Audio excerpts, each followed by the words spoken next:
je m'appelle Hélène Oel, je m'occupe de la programmation jeune public et de l'action culturelle sur tout le festival.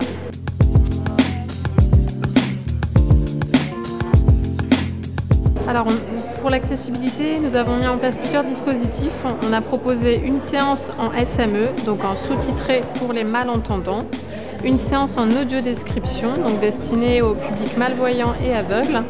Et on a proposé également une plaquette écrite en FALC. Donc du FALC, c'est du facile à lire et à comprendre. Donc ça, c'est pour des personnes qui ont soit des difficultés, qui sont malvoyants, soit qui ont des difficultés à la lecture, un handicap mental, voilà, différentes formes d'empêchement, on va dire. Et il y a quelques séances qui sont également alors des séances rencontres, même des rencontres avec des professionnels qui sont traduites en LSF, donc en langue des signes française.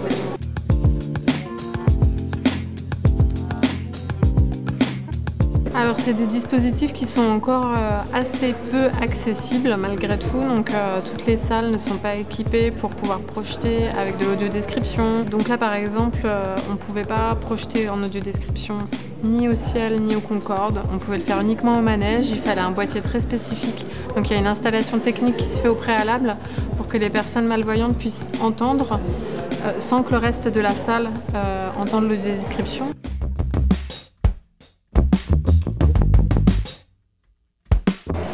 Alors, cette année déjà, on a franchi un petit cap puisqu'on a proposé une séance en SME, donc en sous-titré malentendant, donc c'est destiné aux publics qui sont sourds.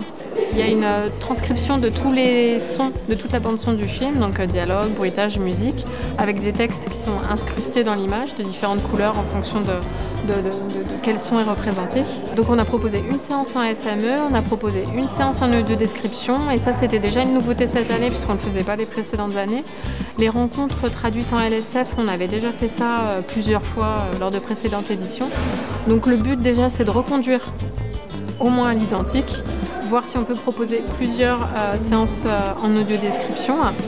Il faut savoir que tous les films qui sortent en salle ne sont pas forcément audio-décrits. Voilà, on n'a pas forcément un panel de choix qui est très important, même si c'est de plus en plus développé. Et la petite particularité de notre festival, c'est qu'on propose des films en première française, donc ils ne sont pas forcément encore distribués en France, donc ils ne sont pas encore accessibles. Voilà, l'audiodescription n'est pas encore créée voilà, à ce stade, donc voilà, c'est pas mal de petits freins auxquels on doit passer outre. Voilà, c'est pour ça que, par exemple, sur cette édition, on a proposé 2 films de Régis Froissart, 2 films qui étaient déjà sortis en salle il y a quelques temps et pour lesquels il existait déjà ces versions-là. Ils dansent un tango parfaitement coordonné sous le soleil méditerranéen. Leurs lèvres s'effleurent. Une décapotable bleu turquoise s'élance sur la route. Elle sautille joyeusement vers la chapelle en secouant son châle derrière elle. Yeux dans les yeux, il caresse sa joue, fait glisser son châle de sa chevelure. Camille tient son bébé dans ses bras. Ils s'embrassent tendrement. Je l'ai bien vécu. Là, c'était très bien décrit. Toutes les images ont été quasiment décrites. Ça fait plaisir de tout comprendre quand on voit un film et puis qu'il n'y a pas beaucoup de paroles. Enfin, là, il y avait des paroles, mais quand même, c'était pas très...